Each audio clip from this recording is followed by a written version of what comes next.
Hello, everyone, and welcome to Talk Nerdy. Today's July 23rd, 2018, and I'm your host, Cara Santa Maria. I'm actually recording this intro from under a blanket in a very loud hotel room in Colorado. Hopefully it's working out, my little makeshift recording studio. I want to thank those of you who come back week after week to listen to Talk Nerdy and support the show. Remember, Talk Nerdy is and will always be 100% free to download, and that's really because of the listener support from people just like you. If you're interested in supporting the show, becoming a patron, as it were, you can visit patreon.com/talknerdy. That's patreon.com/talknerdy.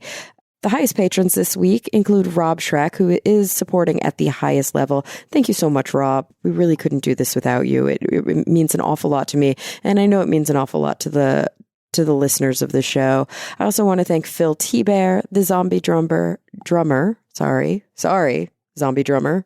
Hate to say that wrong. David J. E. Smith, Jeffrey Perez, Charles Payette, Jonathan Wright, The Honorable Husband, Jafe, Gabriel Felipe Jaramillo Gonzalez, Brian Holden, and Jeffrey Sewell. And if my voice sounds tired right now, it's because I'm so tired. I'm in Chicago, as I mentioned, for a week of school. You know, my PhD program in clinical psych is a distributed learning model, which means that we do a lot of stuff online, and then we get together periodically throughout the year for these intensive week-long sessions. And I am finishing up a session right now while I'm recording this because the podcast never sleeps and never goes on break. But I've been in class all day, every day for the past several days. I think I'm losing my voice a little bit, actually. But yeah, in case you were wondering, that's what's going on. Guys, this week is a really great episode. And speaking of going to school, we're going to talk about that quite a bit in this episode. Let me tell you about it.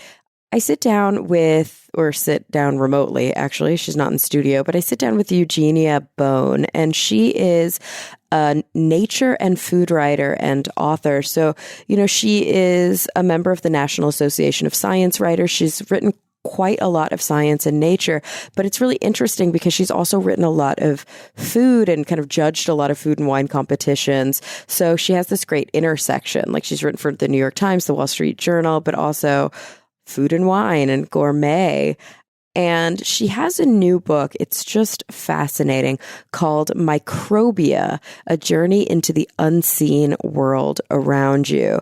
So yeah, she wrote a previous book about mushrooms that was a bestseller called Mycophilia. And while she was researching that book, she really became interested in microbes and went back to school for a little while to learn a little bit more about the microbiome, which is, as I can attest to, not an easy task. So I hope you liked the interview as much as I did. I had an awful lot of fun with it. Yeah, without any further ado, let's dive right in. Here she is, Eugenia Bone. Well, Eugenia, thank you so much for joining me today. Thank you, Cara. I'm glad to be here. I am really excited to talk about your new book. I want to make sure I'm pronouncing it right. It's Microbia, right? That's Yes. how you would say that word? Okay. Yes. Microbia, A Journey into the Unseen World Around You. And of course, what that's really referring to is all the little things that we can't see, but that are definitely there in large, large number. That's the truth. I mean, so large, it's, it's the true definition of the word awesome, used properly in terms of microbes. Yeah. And microbes are literally everywhere, aren't they? Yeah. Like everywhere. Like everywhere, in every type of environment, from 7 miles deep beneath the ocean floor to 40 miles into the atmosphere. You know, there's so many of them that, you can't even come up with a word to describe the number. You have to say like 5 plus 30 zeros. Oh my gosh. Yeah. That's it's funny because we really didn't evolve, I think, to have a very good appreciation of scale in terms of like really small things and really, really big things. And so numbers like that are meaningless to us, even up to like multiple orders of magnitude. Like, I think it's really hard to tell the difference between something with 5 zeros and something with 4 zeros and something with 6 zeros. Exactly. But I think, one of the things that helps is to use, like what I do with Microbia is I try to use, metaphors and analogies to make up for that deficit that we have. So you can say more than there are stars in the sky. And that tends to, kind of help people understand just how big these numbers are.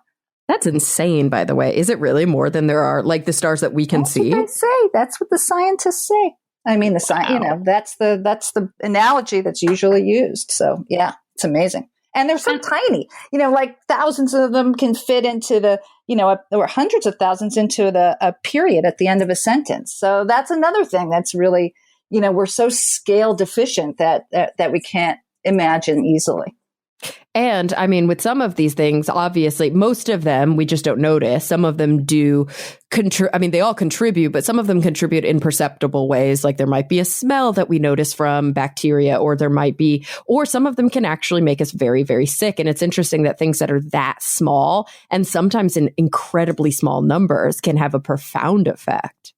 Yeah, but one of the things that's really kind of coming out about microbiology is that bacteria, for example, they're ultimately plural organisms. Like if I shook your hand and I had a little plague bacterium on my hand, it's not going to really do very much. But if there is a quorum of bacteria, if there's a number of them and they're growing and they're increasing, then they can make stuff happen, can turn on genes, can present virulence.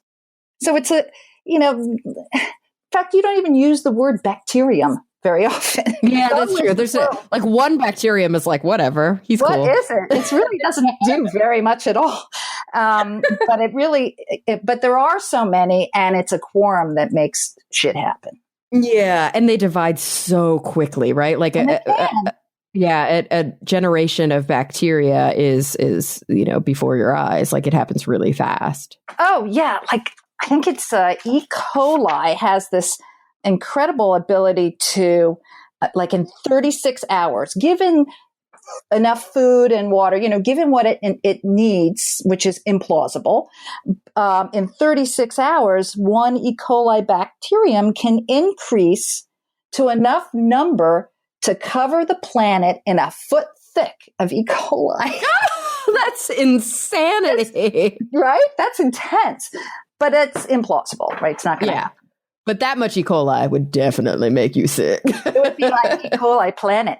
And that's like some of these fantasies people have. Are we going to infect Mars with bacteria? That's the sort of next step fantasy that some folks have indulged in, that, we could introduce a bacterium and it would have what it needs to increase to such numbers that it would disrupt the entire, planetary system of some far off place. Yeah, because there's no other microbiota there. There's nothing else to keep it in check. Or none of its normal predators. It would be like, the ultimate invasive species. You don't even see it invading. Yeah, exactly. Until it's too many. Yeah, until it's too late. Wow. And of course, this book came about after Mycophilia, which was your book about mushrooms. Yeah. I got into, Mycophilia is a book about fungi and mushrooms. And there was this one lifestyle of fungi. They're called endophytic fungi, and they live between the cells of all plants. And that really kind of blew my mind. I was like, this fungus lives between its cell, and it's in all plants that have been looked at. And it turns out these endophytic fungi are doing immune type services on behalf of the plant. They sort of pay their rent by helping the plant deal with various conditions, environmental conditions that are problematic, and predators. And then at the same time as I was kind of wrapping up Mycophilia, and I started to see these headlines about the gut microbiota, and how these bacteria and other organisms that live in our guts provide a whole array of services. And that was just kind of mind-blowing to me, because I had already realized that individual plants are collectives. And then I was like learning, like everybody else, that we are collectives. And this notion that I operate independently of the world, like I'm the only one who feels the effect of my decisions, that was just blown out of the water. Yeah. But, I just didn't have the biology chops to really make sense of the stuff I was reading in the newspapers, so I went on this kind of personal study of microbiology to understand myself and them and how they are me and I am them. So when you say you went on this kind of personal study, like you went back to school. I did in middle age. And I'm telling you, it was not easy. It was like really pretty shocking. You know, I was an English major in the Reagan era, for God's sake. So going back to school to study biology with no science background was a real leap for me. But I ended up writing about that experience of what it was like to learn, as well as the microbiology I learned. So it's kind of like what I learned and what it was like learning it. And I wrote about it because I really wanted to share the doability of a non-scientific person or a person who doesn't think they have the science gene to actually learn enough to be able to make some decisions about their own bodies and their and how they interact with their environment based on science. It really is empowering, isn't it? Taking the time to study these things and to understand them at a level of depth that's just even a little bit beyond, I think, superficiality. Totally. It's totally empowering. And it also leads to, I think, to a kind of responsibility. You know, I have this quote above my desk that I've been keeping around from Arthur Miller. I'm going to paraphrase it for you, but it's, "The apple cannot be stuck back on the tree of knowledge. Once we begin to see, we're doomed to see more, not less." And so that's what the science, going back to school and studying microbiology was like for me. I made a commitment in a way. I'm doomed to see more. And with that comes a kind of responsibility in how I would interact with my own body and also with my greater environment. So before we get into some of the like nuts and bolts and interesting tidbits that you learned along the way about microbiology, I would love to talk a little bit more about the experience of going back to school. Because, you know, I am enduring this right now. I took 10 years off between starting a PhD and dropping out and deciding to go back, switch majors because I was working on a PhD more in the neurosciences. And now I am studying clinical psychology. And it is a bitch. I bet. It is not easy, like relearning how to write academically. Oh, I hate it. Don't you hate it? Oh, the memorization and all that stuff. I mean, there's a lot of pressure. And the kids, I don't know how some of those students managed it. I mean, taking that one biology course turned me into a total jerk. You know, I was unwashed and grouchy. I didn't take care of any of my share of the household responsibilities. I remember one time we had this poor house guest who came in the middle of, the week that I was studying for exams. And I showed him how to work our rather daunting espresso machine just once. And when he came into my office, wandered in holding the filter in his hand with a confused expression on his face, I said, "Mikey, go to a fucking Starbucks." I love it. You're like, I am busy. Yeah, it was just degeneration of all of my etiquette and manners. And my poor husband was, he waited like 2 years, before he had a companionable person back in his life. I think I turned into a teenager. I was like sneaking cigarettes and eating Ritz crackers. I mean, it's amazing how quickly we spiral down. But the experience in the classroom was, it was also kind of unique because in a way I had the benefit of a kind of witness type role that I didn't have when I was a student first time around. Mm-hmm. So I noticed things like, for example, I noticed that we always sat in the same seats. Once we kind of, in the first week, established where we were going to sit, every student sat in that same seat. And I was curious about it. And I read a little bit and I reported a little bit on what people think that means.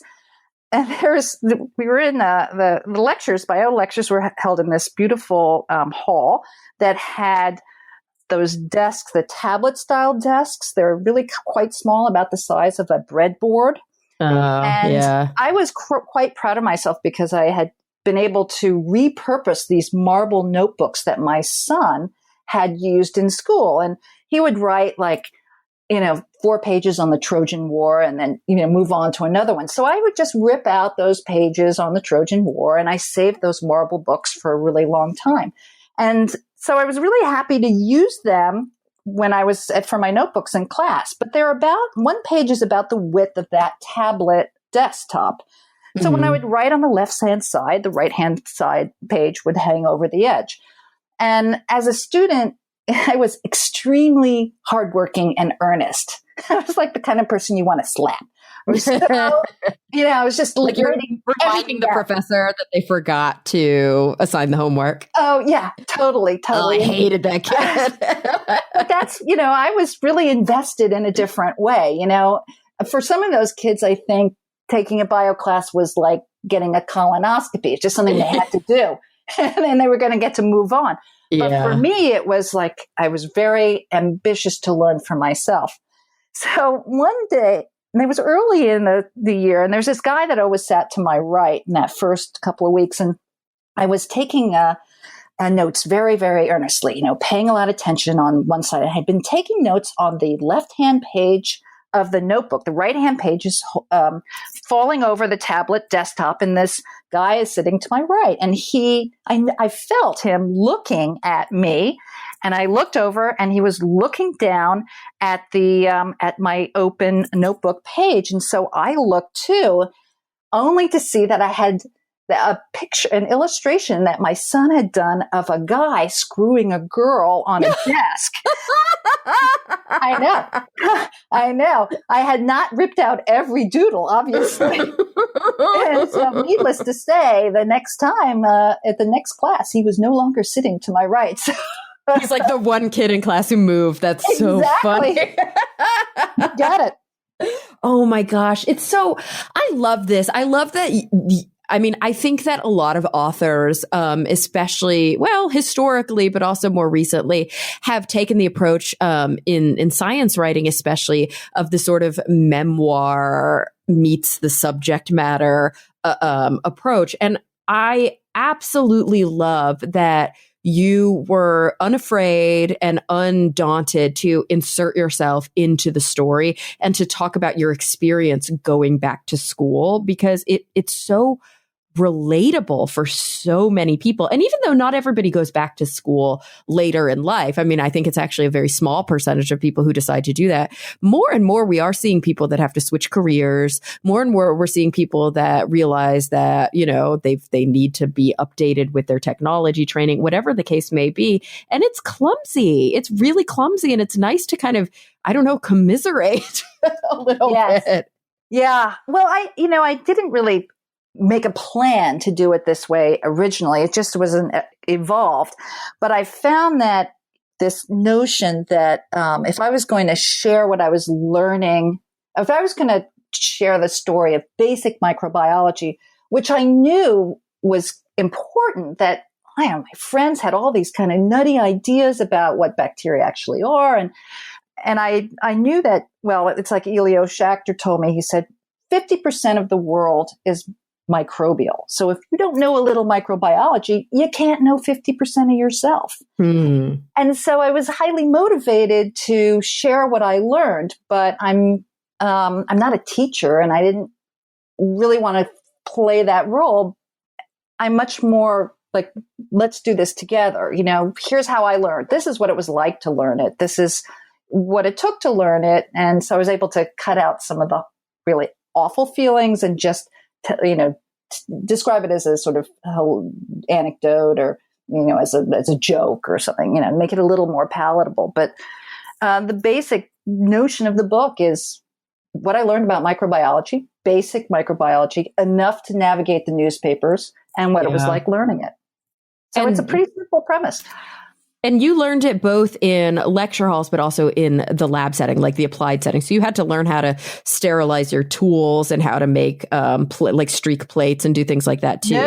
No, we didn't have those kind of labs because. Oh, interesting. Yeah. Because what I did is I went back to school to study biology, because I'd have to be much further along in order to study microbiology. So that was a real bummer when I was like, trotted into Columbia and said, well, I want to study microbiology. And they said, well, and what's your science background? Yeah, these are all your prereqs. They were like, yeah, go to an online class. So, but I needed the bio chops. That was the bottom line. But it's enough. I got enough from that biology, which was just environmental biology, but I got enough to be able to read the papers and to go to lectures and understand what the scientists were talking about. And that was adequate for the purposes of this book, which ended up really being general principles by which you can navigate what the news that's coming in about this new world. And that really is the difficulty I find for a lot of people. I do this podcast, obviously, which it like runs the gamut. I love to have different science writers and scientists on to talk about all sorts of different cool science topics. But then on the Skeptic's Guide to the Universe, the other podcast that I'm a co-host of, it's a lot more about evidence-based thinking, about understanding our cognitive biases and, just being a good skeptic and knowing how to read the news, knowing how to watch TV with a skeptical lens. And it's tough because I find that like the number one feedback or question or listener email that we get is, how do I know what's viable? Like, how do I know what's a good study versus a bad study? Right. How do I how do I know when the New York Times reports on something or when they talk about something on CNN, if they're overblowing it or if it's true? Right. And it's tough because as I mean, you are a journalist, you've worked as a journalist. It's kind of like we have to get clicks. And that's become the culture, is that, journalism is monetized. Yeah, that's totally the problem. And I think lots of folks, I mean, just basing it on my own experience, I could sense bullshit. When you read something like the atmosphere is explosive, because oxygen is, you kind of go, okay, something is, afoul here. But if you don't know anything about atmospheric gases, then you're kind of out of luck. And because so much is happening in the microbial sphere and in microbiology regarding human health, it seemed particularly germane to me to have, some overall kind of guide to what bacteria, primarily, prokaryotes are and how they live and how they interact both evolutionarily, but also, contemporarily with different kinds of life forms, plants, soil, animals. That was what I went for. Yeah, for sure. I have to ask, have you, when you were doing your writing or even before you really dived into this, did you follow at all? Oh, he's one of the two Isons. There's two Isons that are big biologists that are Jonathan. Jonathan's the one. Yeah. Did you follow his blog, Microbiomania?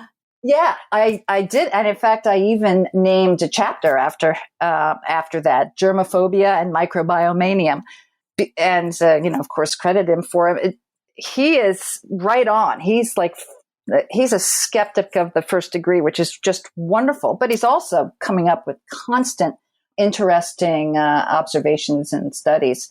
Also, Noah Fryer, I think is how his last name is spelled. I really have gotten a lot of good material following him. Oh, good. And finally, Small Things Considered, which is an ASM, American Society of Microbiologists blog that often just kind of pulls it all together.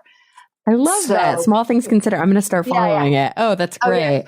It's really, really good. And the sort of founder of it, this fellow, Elio Schachter, who's a grand senior microbiologist, he helped me with this book and he read it and made sure I didn't make any seriously stupid mistakes. Oh, that's so great. Isn't it so great when there are scientists out there who, busy as they may be, like they're really interested in making sure that the public conversation, because more people are going to read your book than ever are going to read any of his research. And the fact that he can contribute in such a way that both the public and the more scholastic side of things, I mean, that's just so important. I don't know. I'm such an advocate of good science communication. So I'm so glad when people like yourself write books like this, but it's so great to see scientists who are like, I take a lot of time to make sure that this is done right because I care. Well, it's also, at the end of the day, it's in their best interest for the microbiological literacy of the population to increase. The more we know, the better we're able to appreciate what these folks are doing. And so the reason I asked about Jonathan Eisen and, of course, finding out both about Small Things Considered, which, again, I love, and Noah Fryer is because, the thing that I first think, even when I first got your book in the mail, and it was like Microbia, and then I started to skim the pages, when I first got it and started to read what the editor said about it, or the publishing house said about it. Like, my first gut reaction anytime there's a new kind of thing written about the microbiome is that it's going to be really, I don't know, it's going to be over the top. Oh, oversell.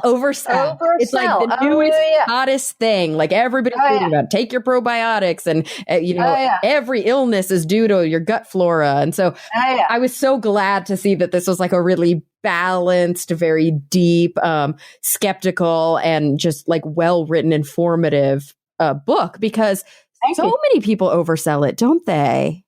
They do. And I understand why that happens, especially the diet books and stuff like that. But if there's some profit to be made, and also the truth is people love a silver bullet. They love a book that says, okay, here it is. Here's the gut microbiome. Here's how it works and what it does and what kind of foods you should eat.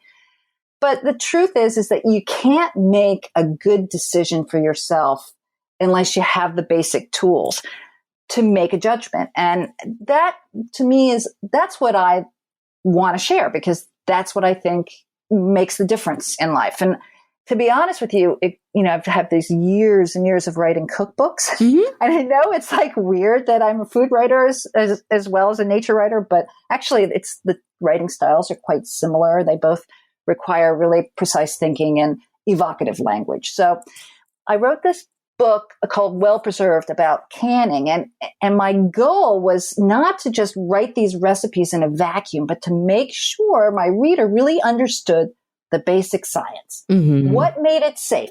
Because if you know what makes it safe, when something happens, which it always does, you forget, you answer the phone, something boils too much, whatever, you know how to solve it, or you know what it means, what its implication. And you know what it looks like or what it smells like, or you know what to eat and what not to eat. It's a kind of knowledge is power. Going back to this, maybe it's the theme of this talk, but it's a kind of knowledge is power thing. So I'm less involved in promoting a point of view, and I'm more interested in upping the knowledge baseline for others, because it's changed my life so much. And isn't it interesting how, especially with things like quote unquote germ theory, or things like, these very domestic tasks that we've been performing for thousands of years. And even within the last few hundred, we've become, or maybe within the last 100, we've become more and more aware of the cause that people get sick. We know, now the source of infection, whether it be bacterial or viral or from a parasite or whatever, but that we've evolved and kind of developed these societal understandings even without knowing the science. And the science just helps deepen these understandings. Like, we know when something smells like it's turned. Like, people have always, for, especially I think women who have historically tended to these more domestic duties, have a very good sense of, like, if their baby is ill based on the way something smells, or like you said, with canning or with preparing food. Oh, there's a rot here, or there's a smell here, there's a strange color here. And even if historically we didn't understand, that's because it's infected, or that's because there are these bacterial processes that are happening, we would know the difference between kind of what seems safe and what doesn't seem safe. Well, that's such an interesting thing for you to say, because there's actually sort of evolutionary states that we are in that reflect that very thing. So on the one hand, moms will smell a baby's poop, and if it's off, they're like, oh, something's wrong. But on an even, deeper level, there's a study that was done, and women were asked to rate the armpit smell of men. and they rated the men who had gonorrhea. Huh. I think it was gonorrhea, maybe syphilis, as being more offensive smelling to them Thank goodness. than those who don't. So here we're talking about an unknown, or, this is something that you don't even realize you're doing, but you're instinctively saying, not that guy. Oh, that's fascinating. And that's the thing. That's the interesting story here, because we've all heard about these studies where like the t-shirt, and then it's like, oh, you smell the t-shirt and then you want to have sex with that guy. And there's all this like bad journalism that like, again, oversells this. But then like the fact that there actually is good science supporting the fact that there's something in the odor that's probably secondary to the disease process that does make somebody slightly less attractive. That's huge. Right. Not as good a mate. I mean, it is a very, there's a lot of material, kind of bits and pieces, of course, but a lot of material that's coming out about how bacteria, they produce these aromatic compounds. Mm-hmm. Their metabolites are these aromatic compounds that are involved in a whole unseen interplay of reactions that animals have or don't have, attractions and repelling, and feelings of repulsion. So this unseen world of microbes, they're party to our daily life, right? Stuff is going on all the time. Mm-hmm. It's just that our understanding of that is only beginning to be is only beginning to break open. So we talked about how there are microbes literally everywhere. I think a lot of times when we're reading the news and like the stories that are more in the health and wellness and like a lot of the kind of goop, pseudoscientific self-helpy stuff, we tend to see a lot of talk about gut flora. Like that's a big thing in the news. But so I want to get to that because I do think that's important, like what's going on inside your digestive tract in the alimentary canal, as it were. Yeah. But before that, I mean, one thing that we don't often talk about is that there's literally like a cloud around your body, right? Of like little critters. I know. That's totally awesome to me. I mean, I think about, when I am in a group, like say a bunch of people at a party, and that we're all sort of, what's the word I'm looking for? We're shedding these microbes, dead ones, live ones, and dead skin cells. We're just shedding all the time, and it's like Pigpen from the Peanuts cartoon. I mean, that's really what we're doing. So we're shedding all of these microbes all the time. And the more time, and there's baseline for, our species, right? We all have a kind of baseline skin microbiota, and then there's also these individual, unique microbiota on top of that are based on, your gender and your cleanliness and what you eat and various things. Mm-hmm. And so we're all shedding these microbial clouds. And the more the more time you spend with people in a room, you enter a party, the more time you spend, the more homogenized those microbial clouds become. Which makes perfect sense, right? Of course. Yeah. Of course. And then, when you leave the room, they drop to the floor and, weird, and then the next person who comes through might just walk through what was once part of you. But this idea of homogenized microbial clouds, it's kind of a cool way of defining family because it's really evident with couples and couples with small children and couples with children and dogs. Mm-hmm. They all share this homogenized, uniquely theirs kind of family microbiota.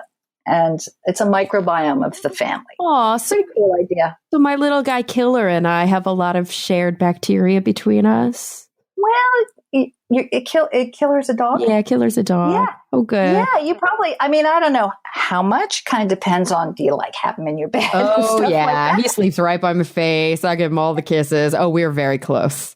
Oh, all right. Well, yeah, I guess so. So it's a really kind of, to me, it's super cool because why you feel like certain vibes in places. Mm-hmm. I know that sounds like a little kooky, but If you're sensing microbial life to the extent where you're turned off by a guy that has gonorrhea, then what's just on a pure speculative basis, what's not to say that when you walk into a room or a home, where there's a real microbial presence, a microbiome of the home.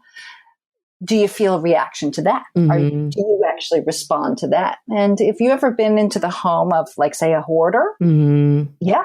In extreme cases, yeah.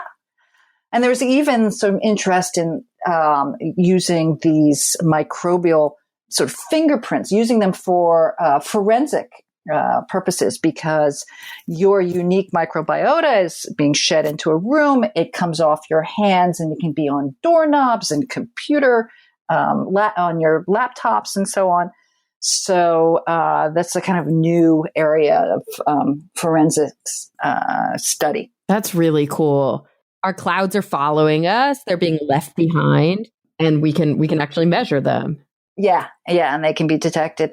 So yeah, it's a pretty surprising thing. And there's like some studies, relatively small studies, but studies that have suggested that the lingering sort of microbiome of a family that has been present, that's been living in a home, can last for a few days, but a new family moving in quickly colonizes the atmosphere with their own microbiome. And really, in that sense, it doesn't take very long for a house to become a home. All right, guys, I want to take a quick break to thank the sponsors of this week's episode, starting with my favorite Bombas socks. Guys, I'm so excited to be working with Bombas because they are the most comfortable socks in the history of feet. Of course, that's what they say, and I can't speak for the history of feet, but I can speak for the history of my feet. They really are the most comfortable socks in the history of my feet, and that's because they've completely re-engineered socks from top to bottom to be super innovative. No longer are your socks going to fall down. No longer are they going to dig in and leave a mark. No longer are they going to be too hot in the summer or too cold in the winter. And no longer are they going to scrunch down into your shoes when you're wearing no-show socks. And I've got to admit, my favorite part is this honeycomb arch support system. It literally hugs your foot right around the arch, that most sensitive part. And I'll tell you what, my feet are usually really sore. I get foot massages a lot because of that. I'm on my feet all the time, but not with my Bombas socks. It's gotten to the point where they're the only ones I use. I use them with my regular clothes. I use them with my gym clothes. I use them when I go on hikes. I love my Bombas, but probably even cooler than, I don't know, I can't really compare. I shouldn't say even cooler than, but just as cool as, if not cooler than, the incredible comfort of the socks themselves is that it's a really pro-social company. For every pair they sell, which means for every pair you buy, they donate a pair to a homeless shelter, which is huge because socks are the number one most requested item in homeless shelters, but you can't donate used socks. They need to be brand new. So Bombas has decided to take this upon themselves. So when you buy a pair goes to a homeless shelter. It goes to somebody in need. And to date, they've sold and donated over 7 million pairs. That is huge. So guys, I've been talking about it long enough. Stop listening to me. Try it for yourself. You've just got to go to bombas.com/nerdy and use the offer code nerdy to get 20% off your first order. That's Bombas, BOMBAS.com/nerdy. I also want to thank Jamf Now for their support of the show. Jamf Now helps you set up, manage, and protect your Apple devices on demand. Because, of course, think about all the Apple devices you have personally. You can kind of keep track of them, but even that's difficult. But now imagine all of the devices within your organization. Of course, as your business grows, so do all of these Apple devices. And it gets harder and harder to manage the iPads, the iPhones, the Macs, everything. It's especially true if, like me, you have your own business where people who work with you are spread all across the country. So with Jamf now, you can check real-time inventory, you can configure Wi-Fi and email settings, deploy applications, protect your sensitive company data. You can even lock or wipe a device from anywhere. Jamf now manages and protects all of your devices so that you can focus on your business. And of course, there's no IT experience needed. Best part. Focus on what you do best and leave this part up to the professionals. You can start securing your business today. You can set up your first 3 devices for free forever. That is such a good deal. And you can add more for just $2 a month per device. I can't think of a better value. So guys, what are you waiting for? Create your free account today at jamf.com/nerdy. That's JAMF.com/nerdy. All right, guys, let's get back to the show. And, I think because we're very human centered, we tend to think a lot about things in terms of how they affect us. But the truth is, bacteria is all over the planet all the time. That's what soil is. Tell me a little bit about sort of the nature of microbia around us that has nothing to do with us. Regarding those interactions that have nothing to do with us, well, actually everything affects us down the road because, but setting that rather large notion aside for a minute, soil is ultimately living, dead, and dying microbes on a matrix of minerals. Mm-hmm. Fertility in soil is a matter of microbial presence and all of the nutrients that they provide to plants, but all the nutrients they also sequester in soil. So compost is sort of like a probiotic for the plant, because you're adding microbes to enhance the richness of the soil. And a microbial rich soil is going to provide more nutrition, provides nutrition for plants.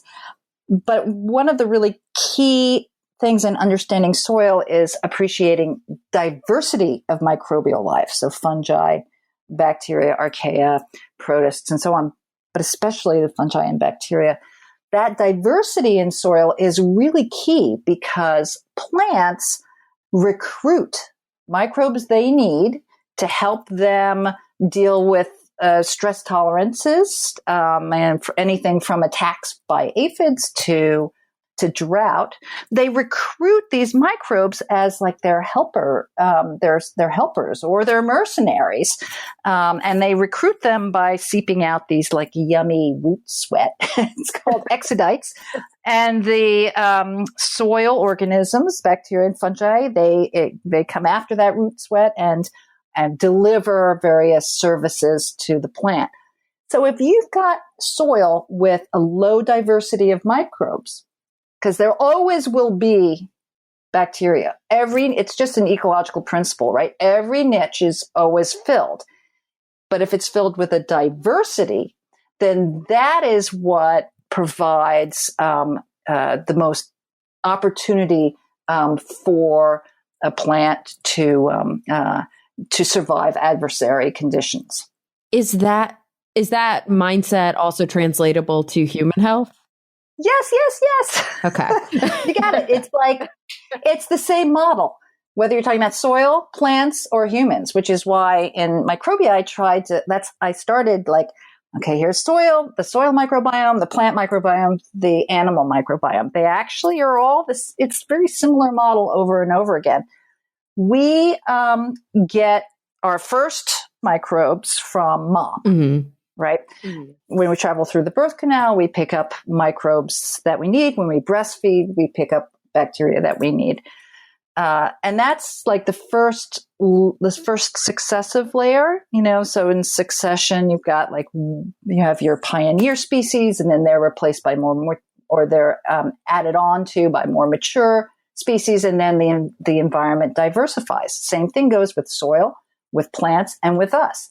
After we get our initial microbiome from mom, which is what plants do too. They get their initial microbiome from mom as it comes with the seed. Mm. And so that microbiome diversifies, kind of sets up the sort of engineers the gut of the baby. And then then the gut microbiome diversifies with the foods you eat. I'm just wondering, because I'm always on the fence about the idea of probiotics, and there's prescription probiotics, but there's also a lot of kind of health woo around probiotics that somehow they could solve every problem, and that we need to take the pills that are super expensive that have like 10,000 versus 50,000 versus 100,000. Like, at what point is it overkill? Right. Well, it's like we're at that. Okay. I think so. I mean, probiotics there's a lot of study being done. Where it's at right now is probiotics are used in some clinical situations where they're extremely helpful if you have certain kinds of diarrhea. Mm-hmm. But so a probiotic is live bacteria, right? The idea is you increase the numbers of the live bacteria in your system. That's why I was saying like compost is like a probiotic. You're increasing the number of live bacteria in the system. Yeah. The thing is that probiotics in our bodies are transient probiotics. So they are probiotics. So we have two types of bacteria that live in us. We've got permanent residents who feed on stuff we eat and kind of stay there and live in us all the time. And then we have transients. And those transient and permanent microbes, they interact to do a lot of services for us that are important. And then the transient microbes, as well as dead permanent guys, they come out the other end. Okay. Yeah. Right. So when you take a probiotic, you can't take probiotics for 2 days and go, okay, I've just upped my bacterial, my quote unquote good bacteria numbers, which don't get me started on the good versus bad bacteria, or maybe you should. It drives me so crazy. It's really has to be a regular part of your diet. So if you're going to truly take advantage of the probiotic opportunities, that would mean eating fermented foods like yogurt or kefir or whatever as a regular part of your diet, because you're pooping it out. So you want to just you just incorporate it into your diet. So I don't know, you eat yogurt every other day or something, and it's best to make it yourself, which is really like stupid easy. Oh, really? Fermented foods are stupid easy to make. Oh God. Yeah. Because you don't do anything. You just give them what they need and then they ferment. And it's not dangerous. I'd be so scared of eating something dangerous. No. I suppose that something could get a weird infection, but don't worry about it. Much better to make your own yogurt. There's a lot of great recipes online. I've written about them in my books on canning, or make your own sauerkraut and stuff like that. Or kimchi, whatever your bag is, and just incorporate it into your regular diet. And that will provide some of those necessary transients. So why do you think it is that people buy like the really expensive probiotic, like even people who aren't sick? Right. So they're trying to increase their health, because and folks will say it makes them feel better. And if it does, that's great. There's not any real science there to back it up. That doesn't mean there won't in the future, but right now those yogurts and stuff are a lot of marketing. Yeah. And a little bit of science. Gotcha. Right. Same thing with probiotic creams for your face. You've maybe seen them. There's like a whole bunch of different companies that are producing like probiotic face masks and it's the same problem. Little bit of science, lot of packaging. Yeah. And that's always the case when we're dealing with consumer products that like aren't subject to FDA approval, like things that are non-drugs, or supplements where it just says like these claims have not been reviewed by the FDA or whatever. Like we're not trying to make health totally problem. But on the other side of that, we're talking about the permanent residents versus the transient residents. What about poop transplants for C. diff? And now I think we're starting to see more research in even other types of gut illnesses.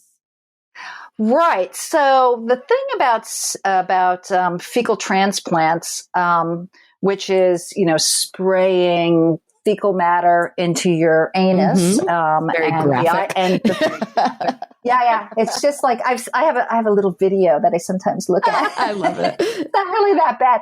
It's just like it looks sort of like a water pick. It goes in there, it just sprays this liquid. It's not like you get a hunk of poop in there. It's not disgusting. Yeah. It's just a little wash. And the idea is that in the case of C. diff, you've got an overgrowth of this really problematic organism. But we have to back up. Like, how do you get C. diff? Okay. Right. Yeah. So C. diff happens because, as we were talking about earlier, it's an ecological thing. Every habitat will always be filled with microbes. Right. If there's an opening in that habitat, if imagine a neighborhood and a house becomes available, then an organism is going to move into that space.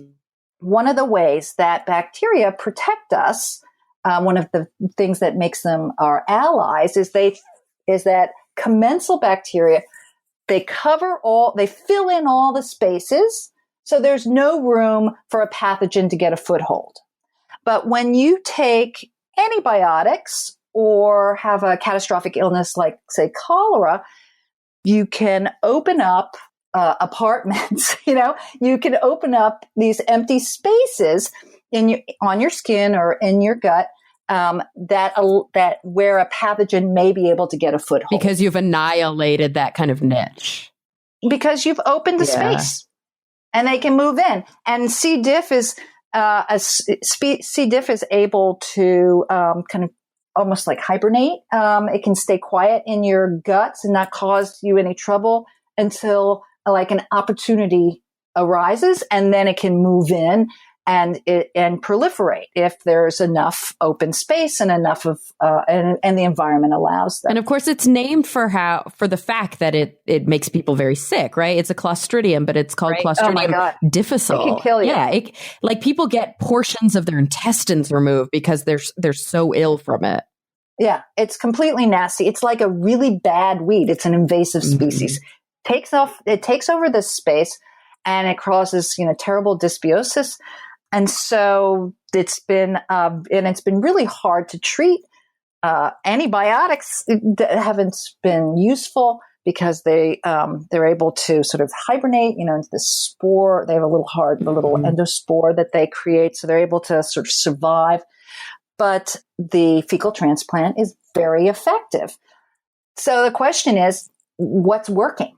Are you just displacing the C. diff with your natural symbionts, and because they're your evolutionary partner, those bacteria are just going to muscle out the C. diff? Well, maybe, but nobody knows exactly why, which is why doctors aren't jumping to the conclusion of giving you a fecal transplant if you have C. diff, because they don't really know why it works. Do you think it could have something to do with the route of administration? That just because when we eat probiotics, a lot of them are going to die on the way to get where they're trying to go. Right. And when you absorb through your rectum, you're getting things into the intestines a lot more intact, I guess. Yeah, maybe that could be. Although there was this small study out of Germany, and it was described to me by a doctor who does the fecal transplants here at Mount Sinai in New York City. And he said to me, what the study showed is, what the study was is these researchers filtered the fecal matter used in a fecal transplant through a very fine filter. So so they filtered out all the bacteria. Oh, interesting. The only thing that was left were these sort of secondary metabolites and viruses. Okay. So they kind of washed, they shot that up inside the C. diff patients, and the patients got well too. So yeah, it could be a lot more than just the bacteria. Right. What is the major predator of bacteria? Viruses. Yep. So it's like, whoa, it's even deeper and more complex and more gorgeous than we thought. Interesting. I mean, I don't know. That's one study, but it just, is a little bit of an eye opener for a lot of people who've heard about it. So many eye openers. You tackle a lot of really interesting questions in your book. There's a couple of them that I would love to talk about because I love to kind of dispel myths. So one thing that you mention is why it is that graveyards don't make people sick. Like, why don't we go to a graveyard and catch dead people disease? Right. I know it's interesting, but that's actually such a good question because it really goes to the heart of the matter of why we aren't all dead. Mm-hmm. Why aren't microbes just taking us out? Well, a disease, these pathogens, if somebody dies of a pathogenic disease, if that pathogen no longer has the environment, the niche that it needs to survive, it won't. And if the living body is that environment, it's not going to survive anymore after the body is Mm-hmm. dead. Likewise, once exposed to an array of other microbes that very easily might predate the pathogen. So the pathogen has got like two problems. One, its niche has changed. Its environment is not the same anymore. And two, there are a lot of enemies all of a sudden in that soil. So one or the other reason is why if there's a little pathogenic bacterium that made the individual sick, the chances of it surviving are the reason why we're not getting typhoid every time we walk into a cemetery or TB. Or That's such an important point. And, I had Caitlin Doty on the podcast a long time ago, and she's a mortician who writes a lot about alternative death practices and dying a good death and dying in the home and things. And one of the things that she teaches people too, to sort of empower them, is that unless somebody dies of a really infectious disease, like they're septic when they die, the bacteria that makes a body smell when it starts to decompose is not the same kind of bacteria that makes people sick. And a lot of times, we have this idea that like just because something smells bad or just because something isn't, I don't know, what we think of as quote unquote healthy, like that it's going to make us ill, but that's not the case. No, those bacteria that are like chomping on proteins on in our carcass are producing the byproducts, these aromatics that are quite stinky, but they have a reason. They attract insects who are the real disassemblers of corpses. I see. So that smell, the flies, the critters come and they smell that, it's a come hither set, it grosses us out, but it's, to various little, beetles, it's heaven. I love that. So it really is this great interwoven kind of positive feedback loop. You got it. And that's what makes, that's the thing about studying biology as a, English major. It just is it's a mind expanding appreciation of how gloriously complex what a tapestry nature is and how we're really woven into it very profoundly. Just look at mitochondria. Mitochondria are so fascinating, aren't they? Oh, yeah. And also chloroplasts. Yes. Oh, all the time, when we talk about, when I talk to folks about how bacteria and archaea are at the bottom of the food chain, right? They bridge the non-living and living worlds. They grab inorganic carbon and terrestrialize it, make it organic. And then so they're all other organisms depend on this magnificent capture events that bacteria and archaea do. And then people go, well, what about plants? And I'm always thrilled when they do, because then I go, well, the part of plants that actually do that are chloroplasts, and chloroplasts are the descendants of an ancient cyanobacteria. So it's still bacteria that are doing the job. And of course, this is why mitochondrial DNA is different than cellular DNA, isn't it? Or I should say, not cellular, but nuclear DNA. Yeah. Exactly. Because if your mitochondrial DNA gets loose in your bloodstream, your immune system will attack it because it'll recognize it as alien DNA. After so all cool. these billions of years. Yeah, it's totally cool to think that we've always, people, myself included, tend to think that we evolved from bacteria and archaea. Mhm. But in actuality, we've been with them. We've evolved with them all along. They've never gone away. They're still deeply, deeply a part of us, both kind of separate from us, but on us and in us, and also really deeply intertwined with us. Yeah. I mean, without your mitochondria, you'd be very, very lethargic, to say the least. Yeah, AKA dead. We'd probably be dead.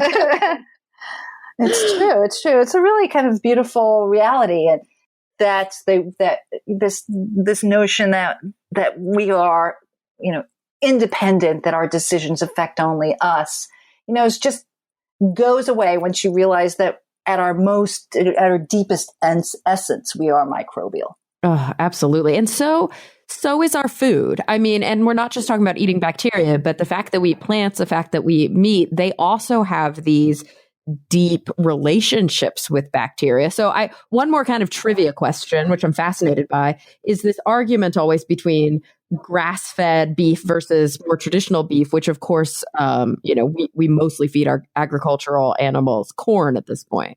How are those different diets actually affecting us? Well, it's kind of interesting when and it was a revelation to me, I guess, that a beef cattle is evolved to eat grass. They have this, this incredible multi-chambered stomach that full of organisms that break down the grass they eat, because animals can't eat cellulose. It's the bacteria in them that break down cellulose. Mm-hmm. And in fact, they produce their methogens. They'll produce a lot of methane gas, pooping cows. I think there was a barn in Germany last year that these farting cows, they farted so much methane that they blew up their barn with them in it. Yeah, boom. Anyway, that's their kind of traditional, that's their food, right? It's to eat grass. But we feed them grain to fatten them up and and it makes the meat very creamy and all that. But and the cattle are able to digest the grain, but there is a conversion that happens in their gut from being a gut dominated by cellulose, fermenters, to being these bacteria that break down the grains, right? And if you make that transition when you're feeding your cow too fast, then they can get sick. There's buildup of acids and all kinds of funky things that happen, and the cow gets sick. Well, so in terms of, the nutritional value of what we eat, I would say that there's less problems with eating cattle that has benefited from grain than the fact that cattle that have been grain-fed have often been fed antibiotics. And those antibiotics are showing up in people's guts, and what they're doing is all like, there's not a whole lot of science out there, because it's actually can be very difficult to do research on some of these big industrial food systems. There's resistance, I guess. Sure. And so that's happening for sure. So that's the same thing goes, for this paleo diet phenomena. So people say, okay, our guts didn't evolve to eat grain, and that's why we have all of these contemporary diseases. And that's actually just kind of nonsense, because your gut will, if you're going to survive because you have either your own genes, or you have the genes in the microbes that live in you that produce enzymes that break down whatever food is available.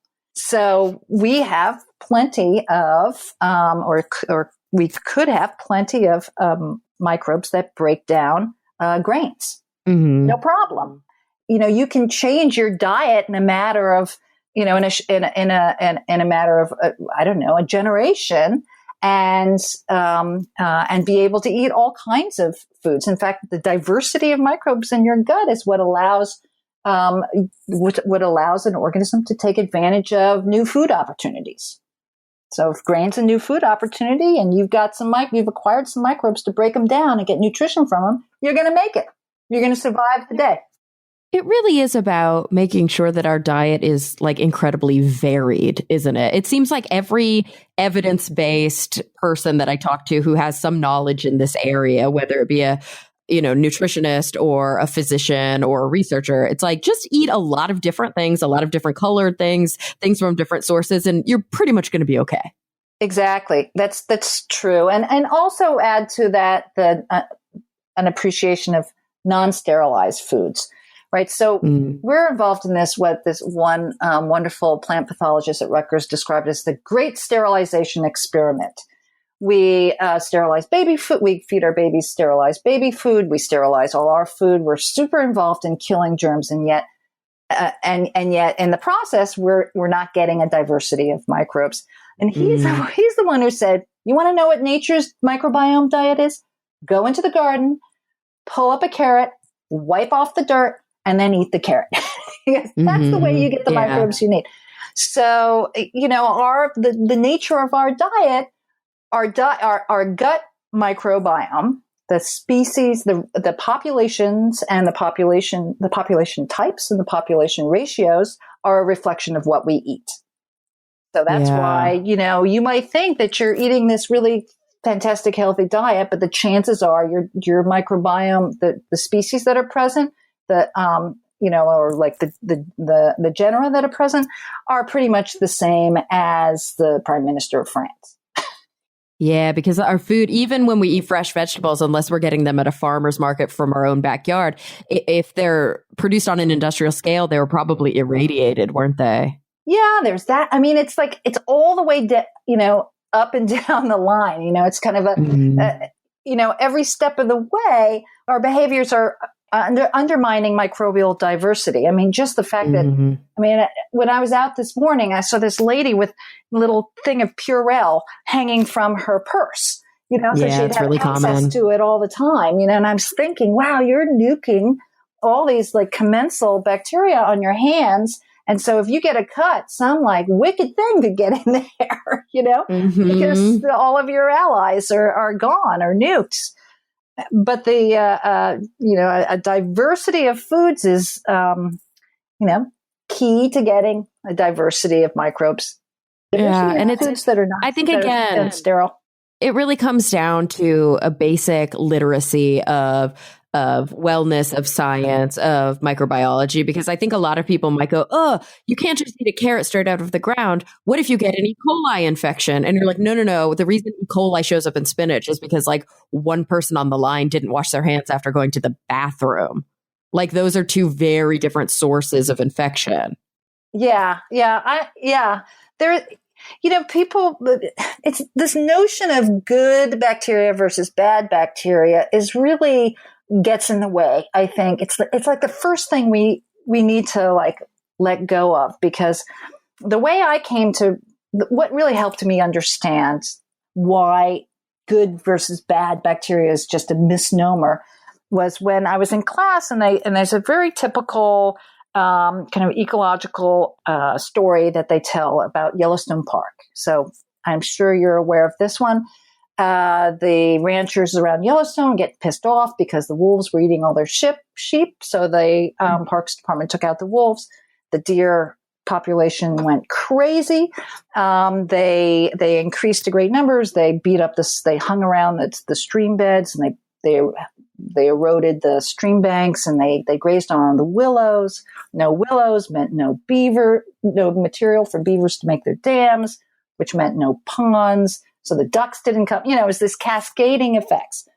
The Parks Department put the wolves back into Yellowstone, and the ecosystem recalibrated. The wolves started predating the deer. The deer stayed on the move. They didn't just eat willows. And the beaver came back, and so on. Yes. And just to interject for a second, anybody who listens to the podcast on a regular basis, if you remember episode 189 with Nate Blakesley, he wrote a book all about 06, who was a wolf that really symbolized this movement, who was killed by a hunter. But he talks all about this very story in that book. it's an I mean, they teach it in every bio class. I mean, it's a huge kind of, mind expanding thing that, every player in the ecosystem is important. However, the numbers are just as important. The deer aren't bad in and of themselves. Deer species, they're not bad. They're bad in the wrong numbers for the ecosystem. And so the same thing is true of us. And that's why saying, okay, there's good bacteria and bad bacteria, not really. There's only too many or too few bacteria for the ecosystem, which would be you. Yeah, very, very good point. Well, Eugenia, I have kept you for over an hour. I have been learning so very much. Yeah, can you believe it? No, I can't. I know. We can keep talking for hours longer. But I do close every episode asking my guests the same 2 questions. And I am really interested to hear your answers to these questions that are a bit big picture. So are you ready for that? Okay, I'll do my best. All right. So I want you to think about the future in whatever context is relevant to you right now. It could be a personal context. It could be global. It could be even more galactic, as it were. But I want you to tell me first, what is the thing that sort of keeps you up the most at night, that you're most concerned about, that maybe you have a bit of a pessimistic view of? What is the thing that you're most concerned about? But on the flip side of that, what are you genuinely, like honestly, not lip service, hopeful and optimistic and excited for? Well, I think there's no doubt that I'm most freaked out about antibiotic resistance. It is a huge problem. I mean, as a result of writing this book, I can imagine a near future where a simple procedure like a C-section could kill women. It could cause women's death. I mean, more than it already does for complication reasons. Oh yeah. I mean, or a tonsillectomy, could all of a sudden be a matter of life and death. So that is I can't help but think, wow, cuts. My son is working with these big saws right now, and he cut his thumb. What if he cut off his, in the future without antibiotics? What would happen? Gosh, we'd be back to the pre-antibiotic era. Like, I remember, sorry to interject, but I tell this story a lot. I remember I had Maren McKenna on the podcast in the first year. It was really early. It was, recently she wrote a book called Big Chicken, which is about antibiotic resistance in farm animals. But the book that we talked about then, Superbug, was about MRSA, methicillin-resistant staph. And I asked her about this new strain of kind of resistant gonorrhea and, what's going to happen when it's finally, there's finally a version of it that's completely resistant to all antibiotics on the market. And she said she asked a researcher about that. And he said, what do you do? What do you do if you contract this infection? And his answer, don't get gonorrhea. Yeah. Like, there is nothing you could do at that point. Exactly. I mean, it's on a, it would be, it potentially can usher in an era of grief. Yeah. So on the other hand, because of all of the interesting work that's happening with microbiology, and the reason why everybody needs to get behind it is there are new ways, the researchers are considering new ways to break up the biofilm formation, to break up the very aspect of bacteria that allows them to present virulence in the first place. And that is magnificent, because that means, you would interrupt, you wouldn't be killing the bacteria, and whatever that would mean to the ecosystem at large, but you just interrupt their ability. It's sort of like giving them a vasectomy. It's just interrupting their ability to present virulence. And that work is really viable. It's really happening. And to me, it's like, it's the pure gracefulness of science with combined with a world important application. So cool. Gosh, it really, there are new vistas in front of us. This idea of, just like you said, preventing virulence, this idea of universal vaccines, all of these really neat like approaching the problem in a different way and potentially having massive global impact. Yeah. It's so exciting. But it only happens if you look deeply. You know, it's like it's really by looking into the unseen world, our sight can clear. That's how I see it anyway. What a perfect note to end this fabulous conversation on. Guys, the book is Microbia, A Journey into the Unseen World Around You. Check it out. It's just so informative. It's so well written and it's really compelling. And Eugenia, thank you so much for joining me on the show. This was a blast. Thank you. I enjoyed it very much. I'm so glad. And everyone listening, thank you for coming back week after week. I'm really looking forward to the next time we all get together to talk nerdy.